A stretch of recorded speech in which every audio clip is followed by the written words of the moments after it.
Welcome to Into the Dark Radio with Steve Rogers and Shawn McMahon. Good evening, everybody, and welcome to Into the Dark Radio. My name is Steve Rogers, broadcasting, as always, and I got to think of something new to welcome the show, but as always, from Toledo, Ohio, my good friend and co-host, Shawn McMahon. Shawn, what's up? What'd it do? How was everybody? How'd you like that? That was good, huh? That was a little street, little urban, little street talk, huh? Yeah, well, you know me. I'm straight from the hood. You are.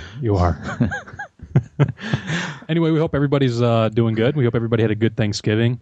We apologize, and I was just talking to Shawn before we started tonight's show. We're slackers. We are. We only had one show for November. One show. That's pretty bad. It didn't seem like it, though. That's pretty bad. Yeah, we apologize. We do. We suck.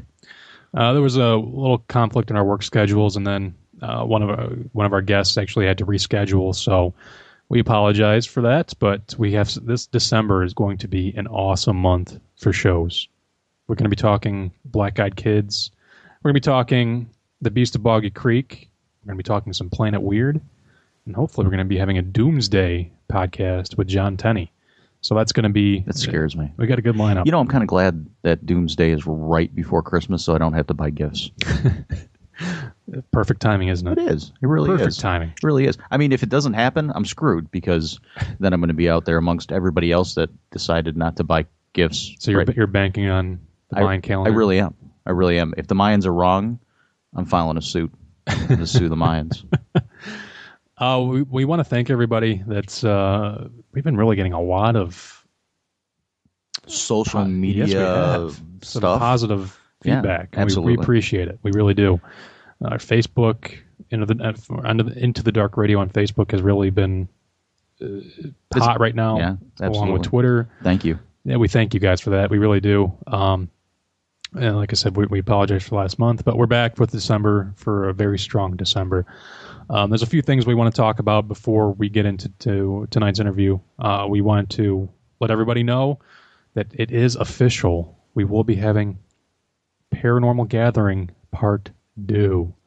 I'm excited. At Twin Cities Opera House in McConnellsville, Ohio, June 1st, 2013. It's official. We need some clapping clips. Are you sure we're having it this time? It is. It's good. We're good. Okay. We are good to go. All right, just making sure. This year's, actually, I should say next year's lineup is going to be fantastic. We have John Tenney returning from Realm of the Weird Lectures, and Paranormal State, the new class on A&E. Is he going to have his goatee? I don't think so. Okay. I think that's a one-and-done deal from Scarefest. Damn it. He's so handsome with the goatee. We're also going to be welcoming, for the first time, Jason Gowen and Greg Newkirk. Jason Gowen, you may be familiar with him on his brief stint of A&E's Extreme Paranormal. He is involved heavily with the awesome project right now called Planet Weird with Greg Newkirk. So I guess you could call them both documentarians in a way. Yeah. Jason's an actor as well. I'd go with that. And all around good guys. Yes, absolutely. So, and we're pleased to freshly announce Frank Polevka and Jonathan Ness from Adventure Myths are going to be joining us too. The cost is $65 a ticket, but we're doing things a little different this year. Because Twin Cities Opera House is such a great location, and on top of us having 2 documentaries being shown that day, we're going to break it up into a two-tier ticket. I think the Opera House can hold 500 plus people. Right. Not saying we're going to get nearly that many people, but we want to. It'd be nice if we did. We just want to make. We want to make it available to everybody to come. There's only 40 VIP tickets. 40 tickets. That's it.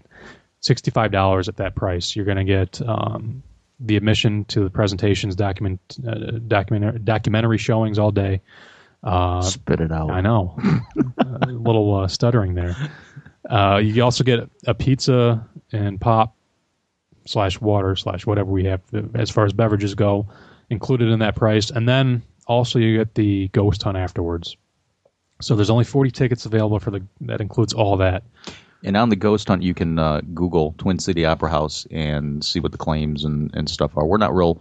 That's quite a distance from us, from Toledo. I don't want to say quite a distance, but it's south of us, and we've never had the opportunity to go down investigate the place. So it'll be first time for us too. Yeah, go Google them, check them out, and see what the claims are. Also, we will be the second tier ticket's going to be $30. That includes admission to the presentations and the documentaries. Does not include pizza and pop, and it does not include the ghost hunt. So if you still want to come for a day of fun, we encourage it. We hope to see you there. $30 for that ticket. It's just going to be a fun, laid-back atmosphere. That's what we want to do. With the group of guys that we have coming along with us, it's easily going to happen. And actually, this is in conjunction with Lake Erie Paranormal this year. So Jason Schneider, he's going to be there as well from Lake Erie Paranormal. So it's going to be a good time. I mean, what more could you ask for? What more could you ask for? Oh, it's going to be a blast. I mean, the other event that we had, and people that are familiar with it, it was a great time.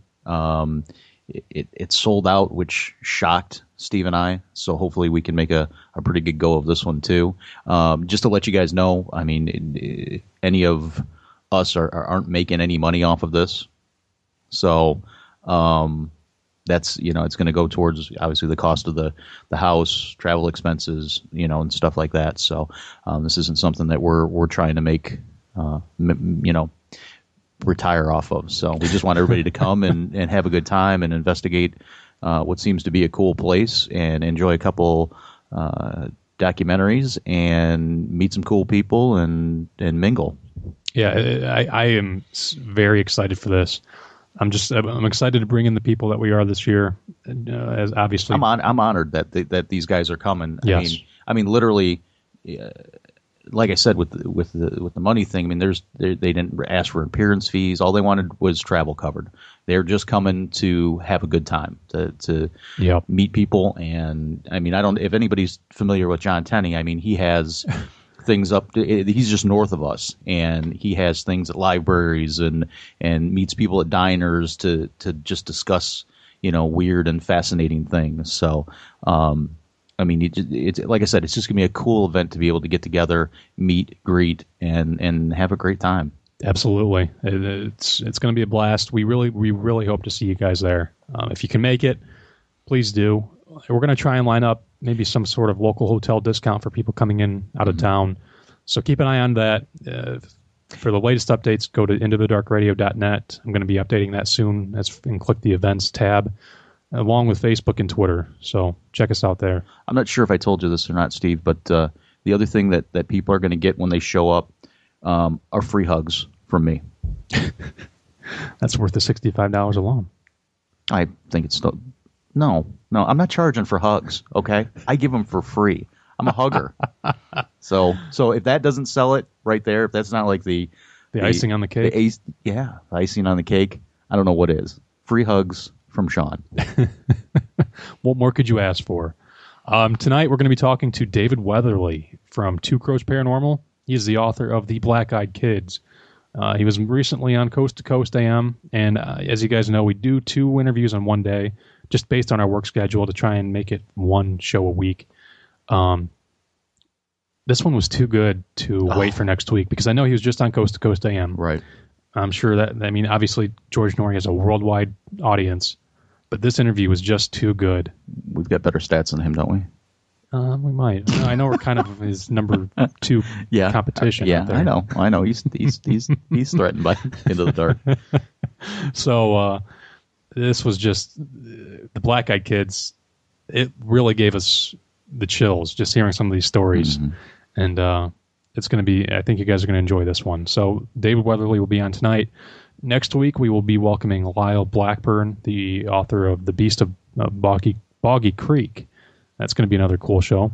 And then, like I said, we got Greg Newkirk from Planet Weird coming on, and John Tenney from talking about little doomsday stuff. So, there's one thing that I want to touch on real quick before we get into the interview. And I'm sure anybody that's really close with the ghost hunting, and this is probably more geared towards our United States audience, because I know we've been getting a lot of listens overseas. So hopefully I won't bore you. That's why I'm not going to go into it in depth. But for the United States listeners, I'm sure you guys are all familiar with this paranormal drama that's been going on Facebook between, with Post Town Elementary School, which we were strong advocates of, and Aaron Houdini and whatnot. Just want to set the record clear, because that is where we had our event last year. That is where we filmed the documentary at. We have never witnessed any faking of evidence firsthand at Postown Elementary School. Not once. And Daryl Wiseman, he was an excellent host to us. He was very kind and generous to us. Never did us wrong whatsoever.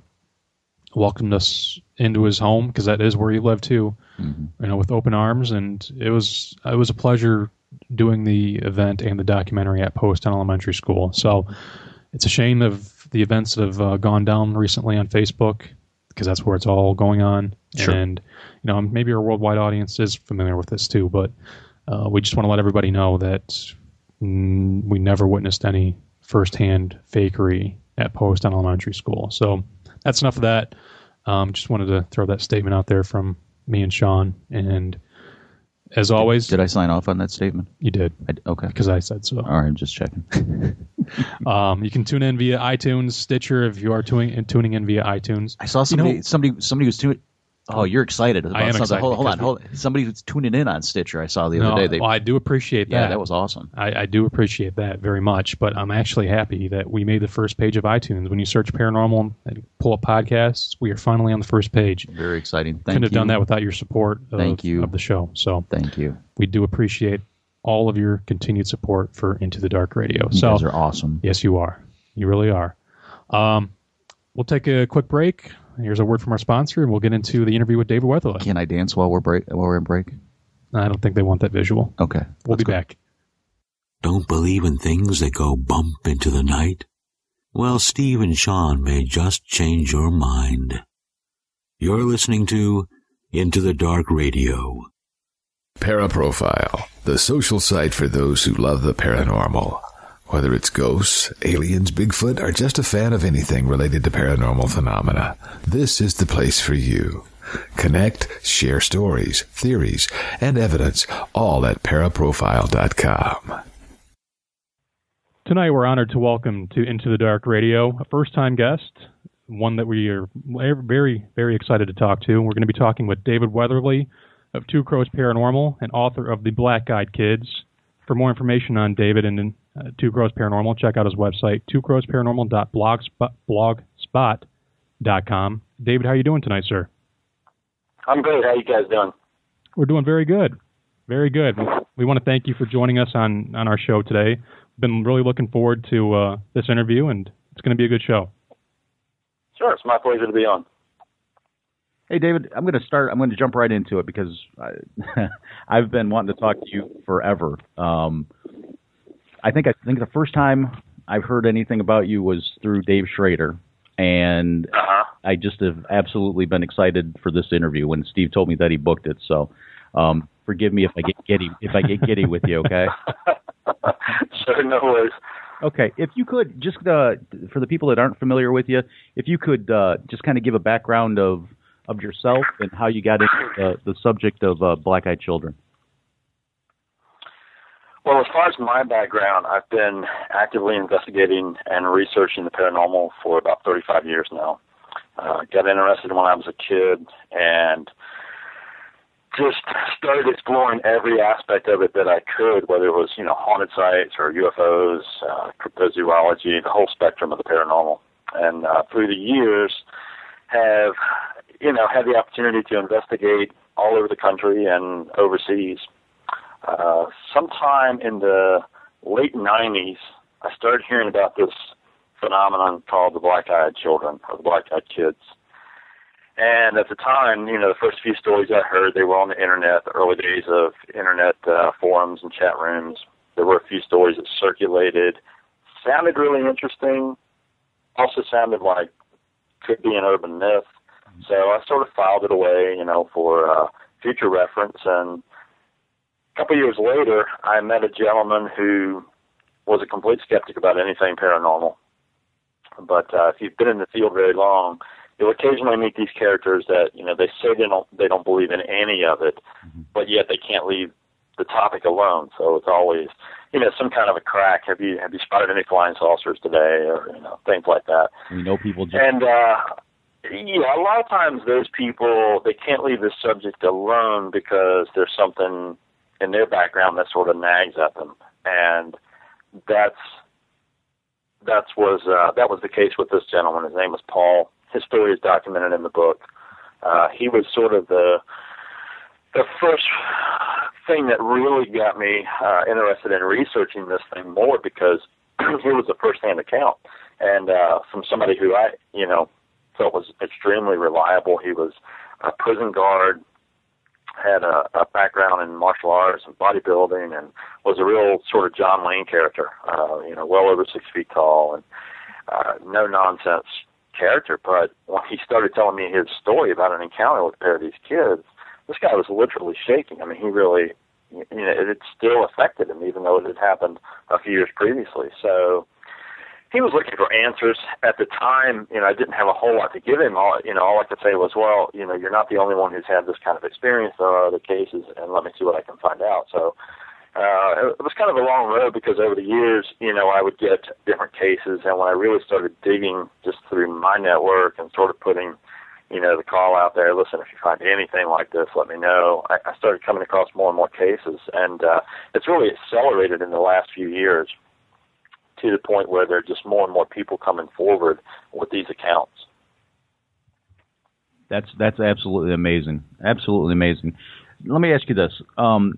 With the black-eyed kids, children, when you've been investigating, what kind of sense have you had of what these kids are?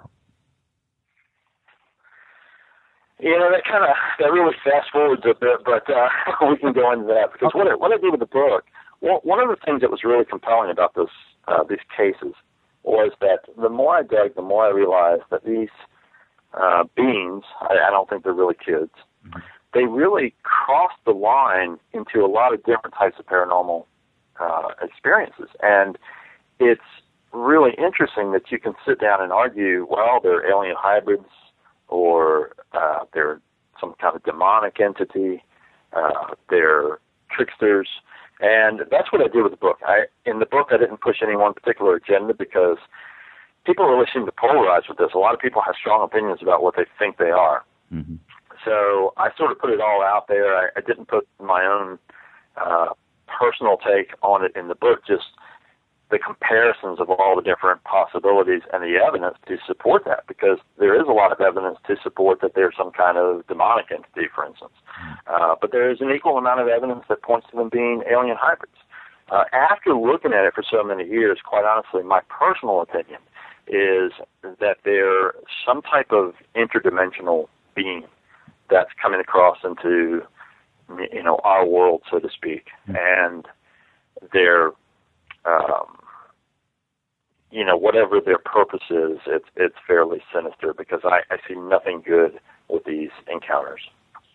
That kind of brings me to this question. When you say that their intentions aren't good, through your interviews with the different witnesses that have encountered the kids, when I know that one of the things that they do is want to enter the house. What's the purpose of that? And then has anybody ever let them in? And what do they do while they're in there?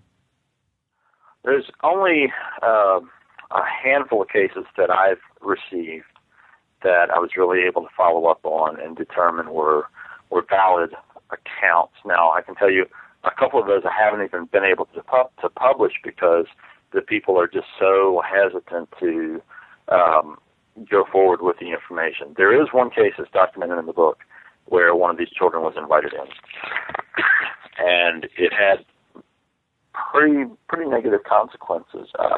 The short version of the story is that a woman was driving home. She had her 10-year-old son in the back seat and sitting directly behind her. She stopped at a local convenience store, pulled right up front, jumped out, ran in to grab some milk or something, and left her son in the car. And she's done this, probably hundreds of times, and has never had any issues. It's a safe area. She comes back out after those couple of moments and jumps in her car on autopilot, like a lot of us would do, putting the key in the ignition and turning it and looking up into the rearview mirror. And when she does, she sees a boy with black eyes staring at her in the mirror. And he's sitting in the middle of the back seat directly beside her son. So she has an immediate reaction of fear. She jumps out of the car. She jerks her son out of the back seat and runs back in the store. And fast forwarding a little bit, she was so shaken up that she had her husband come and meet her at the store. They exchanged vehicles because she didn't even want to get back in her own car. So he took her SUV to go home, and a couple of miles away, he got in a wreck and totaled it. Wow. He ended up in the hospital, and fortunately, he was okay.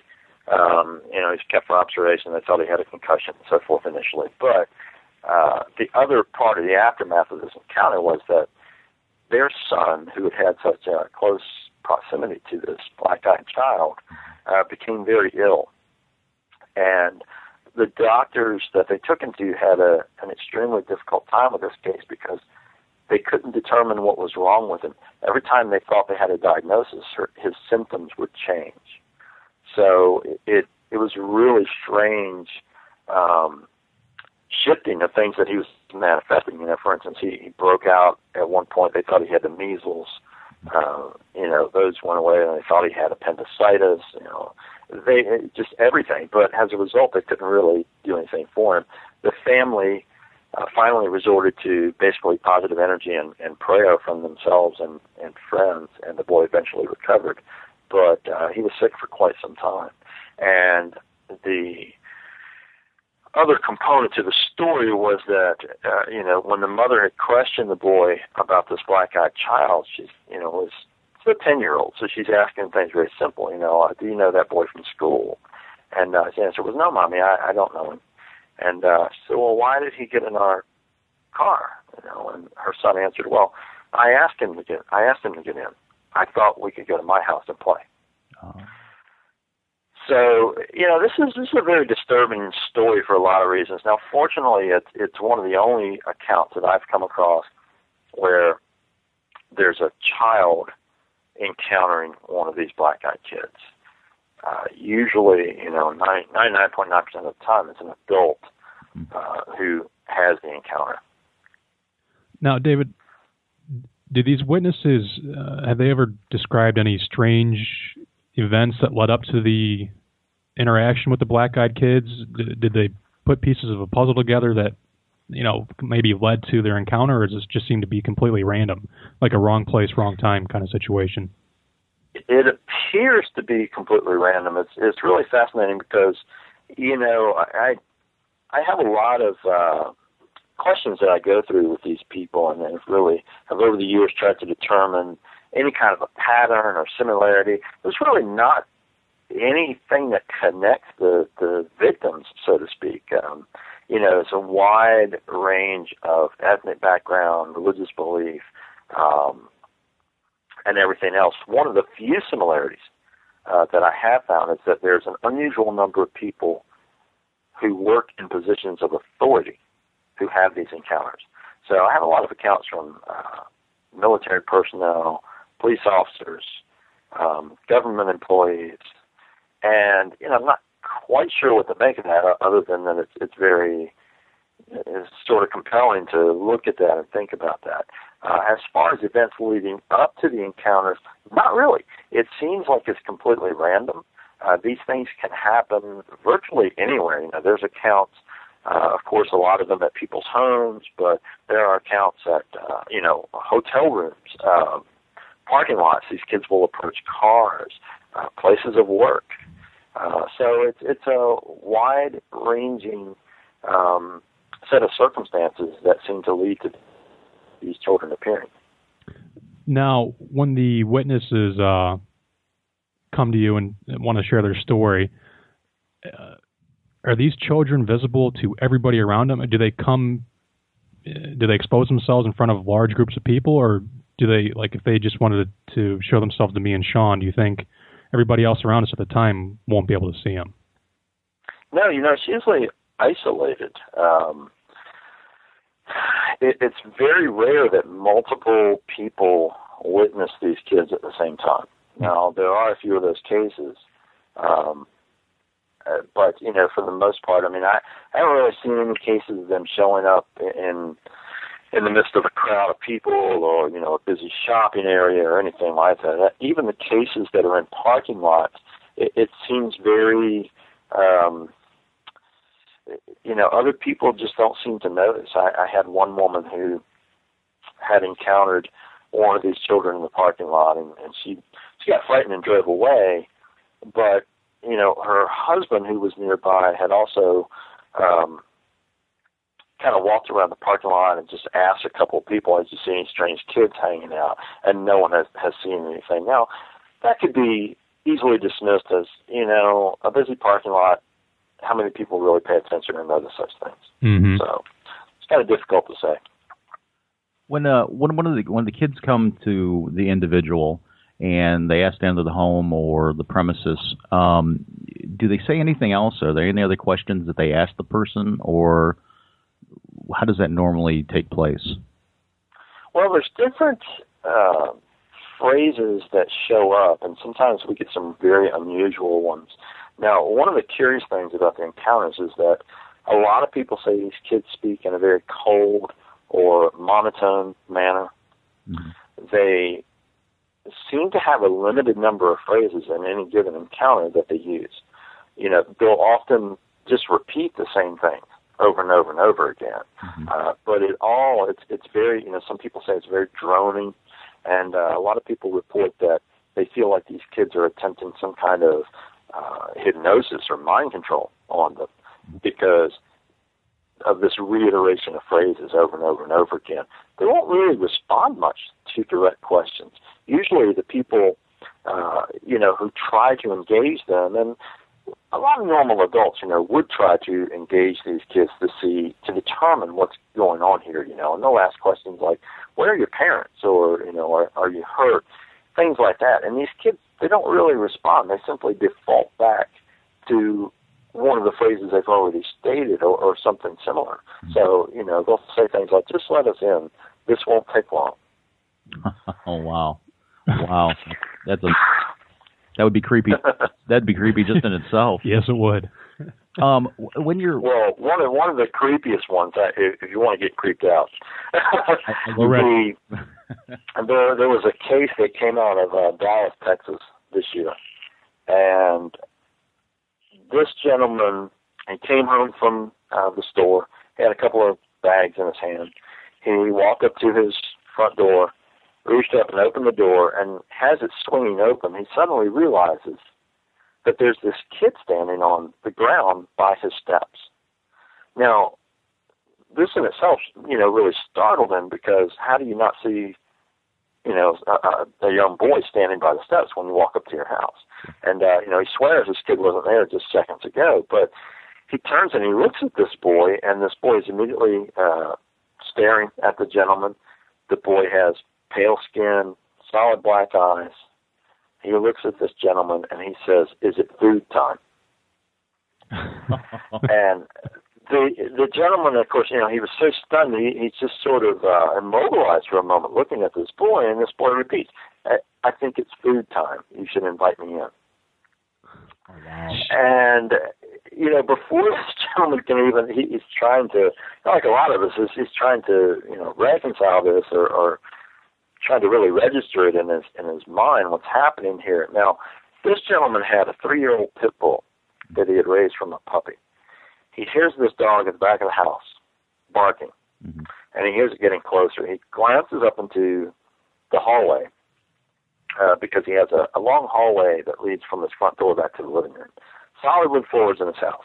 He sees his dog turn the corner in the living room, charging down the hallway towards the front door.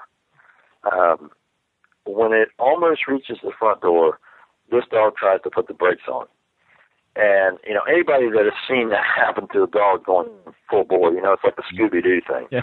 And this dog literally fell over itself onto the steps, jumped up as quick as it could with its tail between its legs, head down, running back in the house, whining. Wow. Something terrified that dog.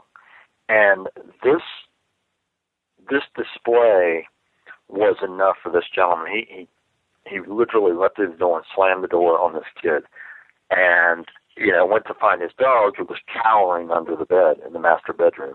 And, he was just, he was so upset and confused because he had seen this dog. This was an attack dog. Sure.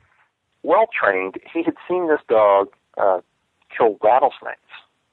Never seen this dog frightened of anything, and now it's terrified of some boy standing on the lawn. So this dog apparently has never been the same since. He's much more meek in his manner and everything else. And this gentleman, of course, when he went and looked out the window, this kid had vanished, which is typical of these encounters. That's what I was going to ask you. When you said that he just had it kind of appeared, which would lend itself to the interdimensional that we had talked about. Do any of the witnesses ever see them come or go, or is it just kind of, they look away and then they look back, they're gone, or they, open the door, they're there, that kind of thing? Yeah, that's pretty much what happens. And, it's one of the things that has led me to that conclusion is that there are a number of cases with, as I stated before, police officers, trained observers who will literally look away for a few seconds and look back and these kids are gone. Mm-hmm. And, there's just too many of those types of situations that have occurred to not pay attention to it and say, well, there's something going on with the way they're able to come and go. Sure. Well, Steve, I don't know if Steve had told you, but we're both deputy sheriffs here in Toledo, Ohio. And I got to tell you, if I ever looked out of my cruiser and saw one of these guys standing there, I'm pretty sure I would have to get the hell out of the area, just to let you know. Well, in that case, I have to tell you about this account then, because I have what really I think is one of the most impressive accounts from a deputy sheriff. This gentleman, he received a call on a domestic disturbance, domestic whatever, one night. He goes and he deals with the situation, doesn't make any arrest. He's sitting in his cruiser, just filling out his paperwork or doing whatever. Now this is like 3:30 in the morning, and as he's sitting there, he glances up, and at the house next door to the one that he was called to, he sees two kids. And these two kids, he thinks they look, around 10 years old. They're standing on the deck of this house. And he's thinking, my God, what are these two little kids doing out at this time of night? So he gets out of his cruiser. He goes up to the house. There's a deck on this house that has a railing all the way around it, one flight of steps that go up to the deck. He goes up those steps. These kids are standing sort of just off center in the deck. Boy and a girl. And he starts questioning them. He said, did all the noise wake you up? What are you guys doing out here? And their only response is, we want to go inside. They won't let us in. So, he's running through all the scenarios here. He's thinking, well, God, maybe I've got some kind of abuse situation. And he's looking these kids over. Their clothes look kind of ratty. They're very pale, and their eyes are completely dark. When he sees that, he's thinking, is this some kind of a drug situation? What's going on here? Intending to get to the bottom of it, he turns to his right. He opens the storm door, and he starts pounding on the door to this house. Glances back, these kids are gone. Now, this is a raised deck. He immediately goes over. The only way they could have gotten off the deck was to leap over the railing because he was blocking the steps. So he pulls his flashlight out. He's shining it all over the yard. There are no trees or anything, so it's a wide open area. There's no sign of these kids anywhere. He swears there's no way they could have leapt off that deck without him at least hearing something. And, he was completely stunned by the situation. He ends up finally getting the person in the house up. Turns out to be an elderly woman who doesn't have any kids, doesn't have any grandkids, and doesn't think that the description he gives matches any of the kids in the neighborhood. So, this is really sort of haunted this guy for years because he's he searched the whole area, searched all around the house, up and down the street, and he, last time I spoke with him, he said that, on occasion he'll still go back over to that neighborhood and just look around, trying to, work it out and understand exactly what he encountered. Sure. That's truly amazing. Truly amazing. Now, David, is there any particular part of the United States that these sightings and interactions occur more than others, or is this spread out pretty evenly across the country? So you guys said you're in Ohio? Yes. Is that right? So if I say most of them are up there, will that make you feel any more comfortable with your... No, not really, because I work midnight. No, quite honestly, these things are worldwide. When I first started looking at the cases, I did have an initial cluster from the Midwest. So actually, that whole region that you guys are in, initially I had a lot of cases from up there. But as I started to delve into it more and more, no, they're all over the country and they're worldwide. I've got accounts from Australia, the UK, South Africa, Canada, just literally all over the place. Now, are these children, as far as appearance goes, you said they're always pale, with black eyes, obviously. Has anybody ever described maybe a different race other than the Caucasian look, like African American, Hispanic, Asian, anything like that? Not, for the most part, no. What we hear most frequently is that the skin is either pale or pasty. Some people even use the term artificial, saying that the skin just doesn't quite look right.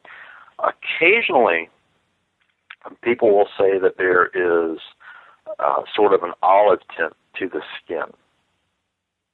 That's a fairly small percentage of the cases, though.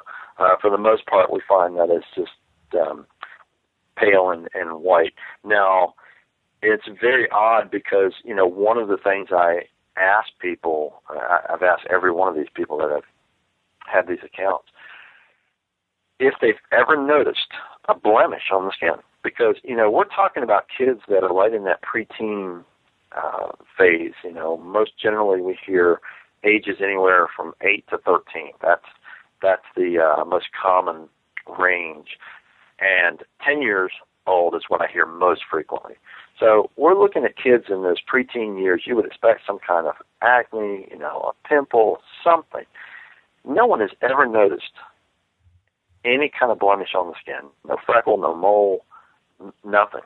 It's always just pale and plain. That's I'm just sitting here getting the visual, and like Shawn said, if we're ever out working at night, you're gonna be the first person to contact if we ever have this encounter. No doubt about that, because we're gonna need advice and probably some psychological help. Well, that's an interesting point, though, because most of the people that have these encounters, a good portion of them, they're essentially trauma victims. Mm-hmm. They encounter these kids, and afterwards, the aftermath, it's kind of nasty. Disrupted sleep patterns. Some people border on paranoia almost. Sure. A lot of people have bad dreams afterwards. So, a wide range of things. And sitting down and talking to these people, it really is sitting down and talking to someone who's been traumatized by an event. That's what it's like. Now, do people who have claimed to have been abducted by UFOs, do they claim to have maybe more interactions with these black-eyed children than the everyday citizen? There's a whole chapter. There's a whole chapter in the book on this whole alien hybrid possibility. And it's one of the more interesting areas in some ways. First of all, by and large, the people who have these encounters, they don't have an interest in the paranormal. Most of them are not people who've had any kind of UFO sighting or ever lived in a haunted house or anything like that. But there is one small sort of subset of people who have these encounters that's kind of interesting, and those are people that have been abducted.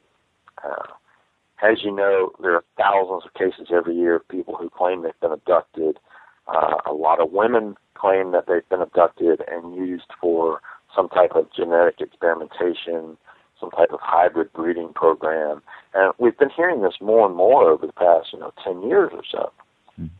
And what happens is that there are some cases, there's some in the book, of women who believe they've been abducted numerous times, used for that hybrid breeding program, and later claim to have seen their children.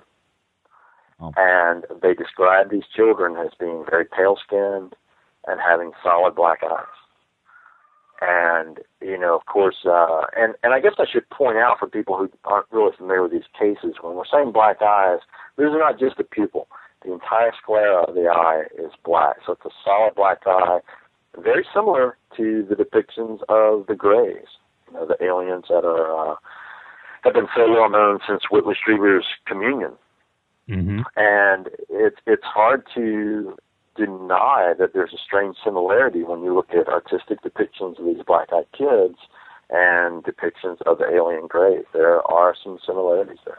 That's amazing. That's absolutely amazing. David, I wanted to kind of jump back a minute to, you had mentioned that there are cases worldwide of these kids and these encounters. With other countries, do they speak that same language, or do they speak English, and are they dressed similar to what they dress in those countries? Or, is it pretty consistent throughout the world of what they wear, their dialect, and their language? Mm-hmm. It's fairly consistent. Now, there are a few cases I have from Spanish-speaking people who claim that the kids spoke Spanish to them. So it almost seems as if they conform to whatever area they are in. Okay. Now, as far as the attire, the description of the kids themselves is pretty consistent. The attire is usually described one of a couple of ways. We either hear that it's modern, things like jeans and the hoodie shirts, sweatshirts that kids wear, always in very muted colors. So, brown, gray, black, almost as if they just want to blend in or not be noticed. Never hear one of these encounters with a kid wearing a bright red shirt or white or, yellow or anything like that. Now, we do hear some cases where the clothing is described as being old-fashioned. Some people say it looks handmade. I've had more than one person say that the clothing looks like what they believe Amish kids would wear. So, sort of these off-white, hand-stitched looking older clothing. It's usually described as being baggy, ill-fitting. Some people think it's hand-me-down clothing, things like that.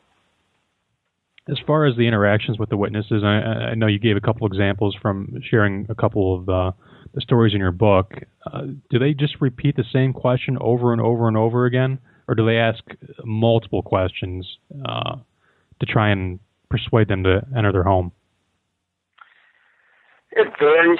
The goal is always to try to get an invitation inside. And they keep defaulting back to that one way or the other. But, it's almost, when you start looking across the board at all the different cases, you get the sense that they tried different things in different places, or just whatever they think is going to work on a given occasion.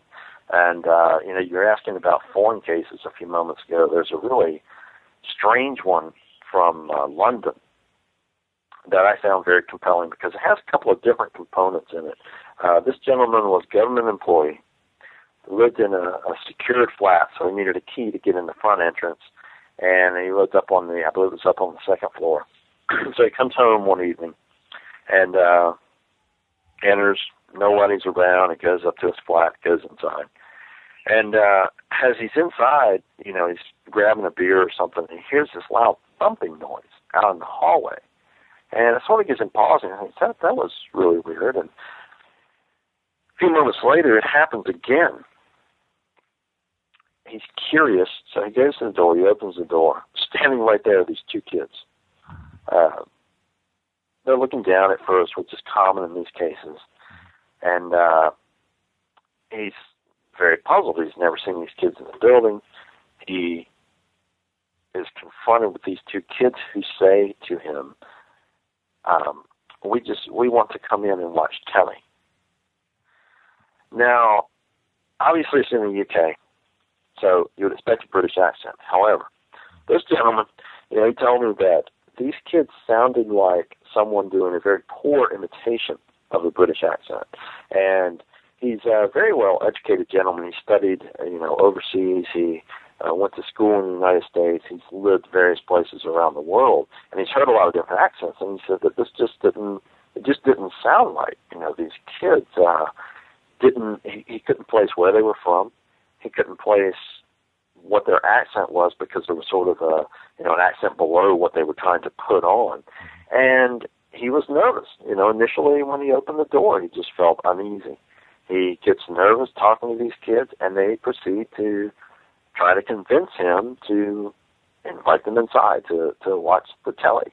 And at one point he glances into his flat because he realizes that he's had his hand on the door handle, and he realizes that he's been opening the door a little bit as these kids have been talking. So it's almost like something was sort of compelling him to open that door more. And he glances quickly into his flat, thinking about something to defend himself. Now, these are just a couple of kids, so it's really strange that he would have that thought.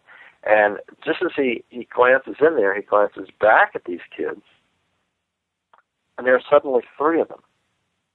Oh, that can't be good. So in the moment that he's glanced into his flat, they've multiplied. Wow. Because there were two initially, now there's a third one. And this sort of, I think, puts him over the edge. So he runs inside and slams the door. And, he's, as I recall, he goes over and he's phoning one of his neighbors or something, and he hears this weird thumping noise out in the hallway again. Puts the phone down, hears it a couple more times, opens the door, and these kids have vanished. There's not a sign of them anywhere. That's amazing. You had mentioned about that when he was talking to the kids or interacting with the kids that he noticed that he started to open the door. Have you had any reports from witnesses that they may be there's some type of mind control going on or some type of telepathic communication going on with the witness or once they get in the house? Oh, a lot of people think that these children are attempting mind control. That's very common. I had a very interesting case, a woman who had an encounter with a pair of these kids, and in her personal background, she had utilized hypnosis to stop smoking. And when she went to use the therapy, she initially had a hard time being hypnotized. So she had to work with the therapist a bit to, just become relaxed enough to allow herself to be hypnotized. And she told me that as a result of that, she'd had a lot of success. She did quit smoking with the hypnosis. But she said that going through that technique, she had recognized that there was a very distinct feeling that she would get when she started to go into the hypnotic trance. So fast forward a few years, she's having an encounter, a black-eyed child encounter. As the child is talking in this monotone manner, she starts to have that same feeling that she recognized from when she went into a hypnotic trance. Uh-huh. And, of course, it really frightened her because she's thinking, my gosh, this is just some kid talking. Why am I starting to have this feeling?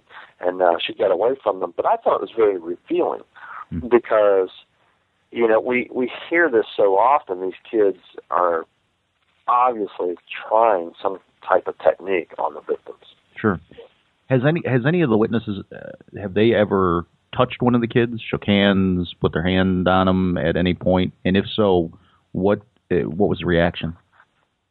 But, there are a couple of those cases. There's a couple of cases where one of the children has reached out and touched a person, and vice versa, where a person has touched one of these kids. There was a woman who reached out and touched a black-eyed child. It was a girl, and she reported that it was the strangest thing that she ever felt on a lot of levels, because this child was ice cold, and she said it just didn't feel natural or right to her. And afterwards, this woman became very ill. And in fact, that's common from some of the people that have actually had physical contact with these kids, that they go through a period of whether it's the flu or stomach virus, usually it's a combination of things, and we don't quite know what's wrong with them. But all of the ones that we know about at least have recovered eventually. Okay. Through these encounters with today's technology, I mean, you've got surveillance cameras everywhere, you've got, audio everywhere, on ATMs, has anyone ever caught any photographic evidence of one of the kids, or audio or anything solid like that? That's a really interesting area for a couple of reasons. One is that, I'm asked that all the time, and quite honestly, there's tons of pictures on the internet. I can tell you that I can almost guarantee that they're all digitally manipulated, because it's an easy effect to create. Sure. As far as cases where this has occurred, and there have been security cameras present, that's where it gets interesting, because it seems that whenever that's the case, the security cameras malfunction, or they're simply turned off unbeknownst to the person in the building. There's just, there's strange things. Strange electronic things happen around these children. And so far, there has never been an occasion where security cameras have been present and actually functioned and caught these children on camera. And, that makes it all the more compelling to me. Sure. Because what is it they're doing, or how is this happening? There's, more than one case where this has occurred, so obviously this is a very strange aspect to the cases. Absolutely, yeah. I've always wondered when I've thought about these kids, and with this day and age, like I said, it's everywhere, for you to say that that it malfunctioned, that makes it even more interesting of what may be going on. So. Let me ask you this: what's the earliest known case of black-eyed kids or children that you've encountered? Is this spanned the early 1900s? Is this something relatively modern, or modern to us? There's a couple of answers for that. First of all, there's a really compelling case in the book from 1950, and one of the reasons that one is so interesting is because it clearly falls into this black-eyed child type of encounter before, obviously, the internet or television or anything like that. And that was one of the things I set out to do when I started researching this and writing the book, was I wanted to sort of show that this predated modern media, so that there's not, a lot of people automatically assume this is just an urban legend. And it's simply not. There's just way too many cases at this point occurring. And, we do have things in the media. You go back to the 1990s, the X-Files had a whole series about these, I believe they called it the black oil alien, this creature that was made of a oily substance that went into a person and caused the eyes to go solid black. So, you look at some of the media presentations of things like vampires and other creatures, and you think, well, this may be influencing people, so let's see what we can find before that.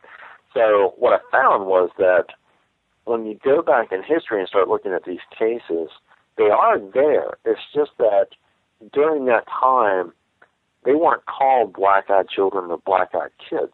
They were, the interpretation was based on the region or the cultural influences of the people who were having the encounter. So, for instance, the one from 1950, this is a rural farming community, and this young man was coming home. He was walking down this dirt road, and leaning on the corner of the fence that led up to his house, there's this young boy. And this gentleman, his name was Harold, he just walks up and starts talking to this boy. And this kid's not saying anything, and finally, Harold realizes, this kid's not responding. He looks at him and says, "Hey, you all right?"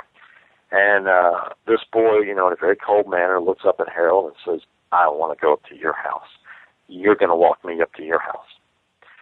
And, Harold, the hair goes up on the back of his neck, and he's thinking, "Oh my gosh, or who is this kid and what's going on?" And he's merely thinking, how quick can I run up to my house? And as if in an act of mind reading, this boy immediately responds when Harold has that thought. This boy says, "Now don't you run away from me. You're going to walk me up to your house." Wow. And, Harold broke his personal record that day for getting up to his house. Interesting enough, as he's running up the drive, he hears what he described as something akin to the screech of a bobcat coming from this boy behind him. And, when Harold reaches his home, he tells his family right away what's happened, and the parents respond by the father grabbing a shotgun and marching down the drive to see exactly what's going on, and the mother saying, "Oh my gosh, Harold met the devil." Mm-hmm. So they didn't identify this thing as a black-eyed child, even though the child had solid black eyes.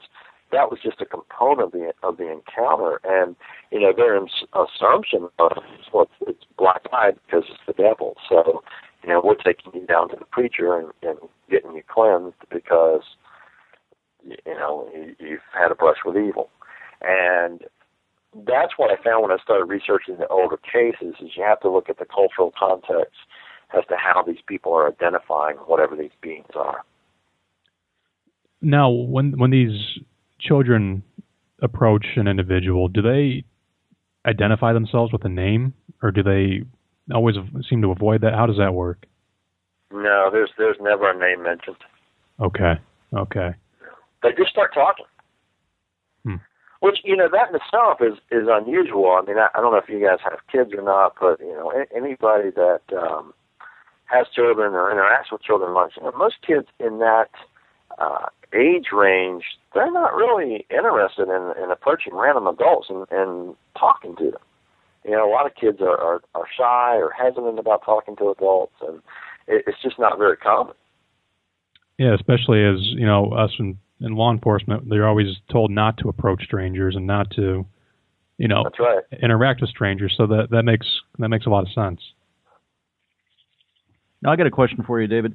With the appearance of these kids, are there any type of environmental either anomalies or maybe strange weather that's associated with it that kind of comes with the kids, or no? That's a great question. Unfortunately, there's not. It seems to be, again, a wide range of not any real pattern in the accounts. I look at things like that. I look at weather patterns. I look at time of the year. There's not any correlation. I look even at things like UFO sightings in the region during the time of the encounter and things like that, and it just really hasn't been much in the way of patterns in these accounts. Now, that may change as this moves forward, because I'm not the only one collecting these accounts at this point. I'm the first one to put a book out about the phenomena, but I know there are a few other investigators who are collecting these accounts, and it's phenomenal because these guys, they all get different accounts than the ones that I do. And people email me constantly with things related to this phenomena. So it's really increased, and there are a significant number of these encounters going on. Well, David, we don't want to take too much of your time today. This has been one of our favorite interviews, and we thank you for that. Once again, everybody, please check out David's website, twocrowsparanormal.blogspot.com. And David, how can people get a copy of your book? They can go to leprechaunpress.com and order it directly from there. Perfect. Is there anything that you have coming up that you'd like to mention before we end today's interview? Oh my gosh, I'm so busy. Well, the second edition of the book just came out. It has a new forward by Nick Redfern, and it's available on the website, leprechaunpress.com. I was also just in Watchers Volume 5, that's a DVD series, and there's a recreation of one of the Black-Eyed Child encounters in that video. So, those are both things to check out. I'll have a couple new books out early next year, and I'm already booked for lots of conferences next year, so just check my blog, and, feel free to friend me on Facebook, and you can find me on Twitter and all the social media stuff. Sounds good, David. It was an absolute pleasure talking with you, and we'll be in touch soon because this is a subject that I have a feeling isn't going to go away anytime soon. Hey, it's been great, guys. Thanks a lot. Thanks, David. Thank you. Well, we hope you enjoyed the interview with David Weatherly, author of The Black-Eyed Kids and of Two Crows Paranormal. I don't know what else to say about that interview. That was one of the creepiest topics we've touched on in a long time. Big time. I mean, one of the creepiest topics, and has quickly entered my top 5 favorite guests to talk to. Yeah, definitely has. So we hope you guys enjoyed that interview with David Weatherly. Don't forget, we'll be back next week talking to Lyle Blackburn about the Beast of Boggy Creek. We hope everybody has a great week. Thank you again for tuning in to Into the Dark Radio, and we will be back next week. As always, Into the Dark Radio, bringing darkness to podcasting one download at a time. Thanks, guys.